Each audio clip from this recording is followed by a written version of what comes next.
Nicola, thank you so much for being on the docu-series of Humans of Connection. I would love for you to share a personal or professional story that highlights the importance of human connection in your life. Well, thank you for asking me to share, Fimia. I'm going to share one which goes back to my pre-motherhood days when I had a bit more energy and I lived in London. I was a Girl Guide leader for 5 years. I know in the US you call them Girl Scouts. And Hmm. when you train to be a leader, you're given structure for running the sessions, all these ideas, you've got all the badges. But I noticed that a lot of the sessions, the girls weren't engaging that much. There was a bit of eye rolling, a bit of, this is boring. I mean, I love how honest kids are and straight up with their feedback. We should probably be more like that as adults. But so I just said to them, what do you guys want to do?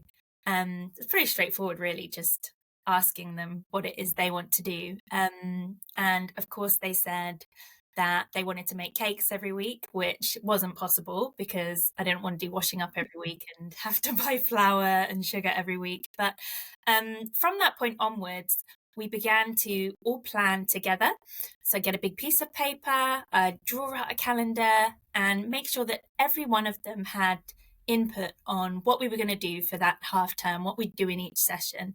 And they all, of course, had different interests. And the amazing thing about it was that by bringing everyone in and doing it together, we were getting to know each other better, and we had that kind of connection. You'd get to know who enjoyed what and the different personality types, and they felt involved and included in the whole process. And thinking back, that was my first experience of that saying that we love in community, build with your community, not for your community. And Hmm. yeah, love that one. And yeah, after we did it like that and planned together, it was just a lot more fun for everybody, but it just felt so much more right as well. And we just, everything felt more connected. Yeah. As I'm like listening, Nicola, to what you're saying, you dropped so many golden gems. The fact that you asked them speaks volumes to how you understand the type of individual's audience that you're working around and with. It's a miss. I see it quite often. People assume that they know what others need without asking. It's like you're just building for them, but you're not really building with them. And to do that, you need to ask, what is it that you're looking for? What do you need? What do you value? Because when you did that and you asked them, it seemed to build more of a unity amongst everyone. And it was more collaborative, it was more engaging, it was more fun. And like I said, it wasn't assumed that you knew what they wanted. You asked because you realized you pay attention to the fact, or you paid attention to the fact that they were not really as engaged. But when you did ask them, it kind of changed the dynamic. Did you see Mhm. those shifts quickly when you did Yes. ask them? Yeah, completely. It completely changes the dynamic. That's a great way of expressing it. And I think it's also continuing to ask, continuing that conversation. We'd plan every half term, but I think when it comes to kind of community building, you can't just ask once and then do it and then keep going that way. You've got to be out there talking, understanding and asking on a regular basis, haven't you? Yeah. So let me ask you this. Do you feel like having conversations and knowing how to apply them and knowing how to engage and how to ask is a good tactic or a very effective strategy? Just something that came to mind. Oh, I guess it's more of a tactic because it's kind of the hands on piece. But I mean, I think whenever I'm planning a project, whether it's sort of a community project or kind of more marketing or whatever it is, something to do with engagement. I mean, step one for me is Hmm. always go and speak to people, plus do a Yeah. survey. Like, find these different ways of gathering opinion as well. Don't make it kind of just one method.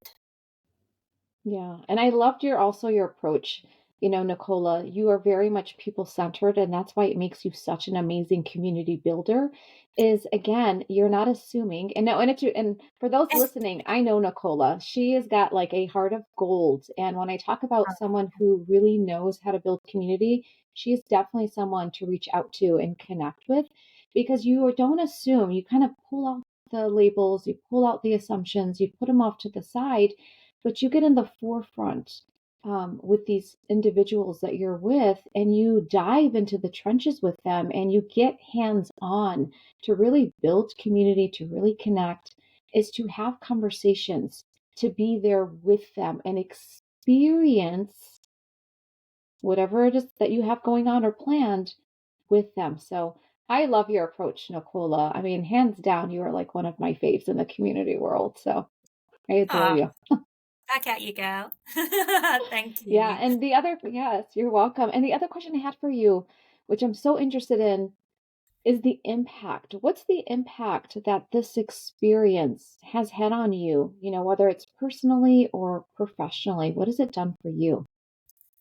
I think it just from that point onwards, I always kind of remind myself when starting new projects is to bring people in from the beginning, from the kind of get people involved in planning stages, because then you're going to have more success if you're getting people's buy-in, you're getting their ideas from the beginning. Don't run off. And I love planning and doing projects and stuff, so I can Hmm. kind of be tempted to just run off and do them all. I'm just like get it all done. But get people in from the beginning and talk to people, because how did you say it? It changes the dynamic. That was the phrase you Yeah. used, which I really like. Changes the dynamic in that it becomes our project, which makes a big difference. Absolutely, because it's not about the I in community, right? It's the we, it's the collective group, Yes. it's the collective individuals. And the beauty of having people involved from the very beginning is the fact that they feel like they're a part of something. They're a part of the bigger picture. They're a part of the bigger purpose of why you're building the community that you are. And when people are allowed to contribute, they can show their value, their expertise, what it is that they have to offer. And what I've realized also through community building, and I'm sure you have, Nicola, is when we open up that path to allow people to come in and contribute, which is how it needs to be, it allows people to become thought leaders of their own and, in a way, serve as mentors for others that are coming in this space, and kind of warms up the space for their peers and people. And I'm sure you witnessed that when you were, building the community for those individuals. Is when people start to become involved and they can contribute more, it just seems more relaxed and people feel more comfortable to come in and show up as they are. Any thoughts Yeah. on that? What do you think of that? Yeah, definitely. And it also means that they're learning at the same time because they're doing something hands-on. You're not just being the microphone and just telling them what to do and telling them what's what. They're learning and having their own part to play at the same time. You'll know that from your time as a teacher, that Hmm. hands-on learning. Most people it goes in more when you get your chance to get your hands dirty. Yeah, I am a fan of hands-on experience, so I'm definitely all for that, especially as, having been an educator. Yeah, I feel like it's just an experience that you don't forget. It's one that you just kind of look back on and you reflect and you learn so much from it. Nicola, I really loved the conversation. I really did. And thank you so much for being a guest on here and sharing all of your golden gems, your experience, and the way you brought connection into the space that you were building, and just the fruit of all that comes with it as well. Thank you. Lovely to chat. You're welcome. You're welcome. And for those listening, I will connect you to Nicola, and I will share all the information that you need to know. But if you are looking for an amazing community builder to connect with, she is definitely your person. Thank you.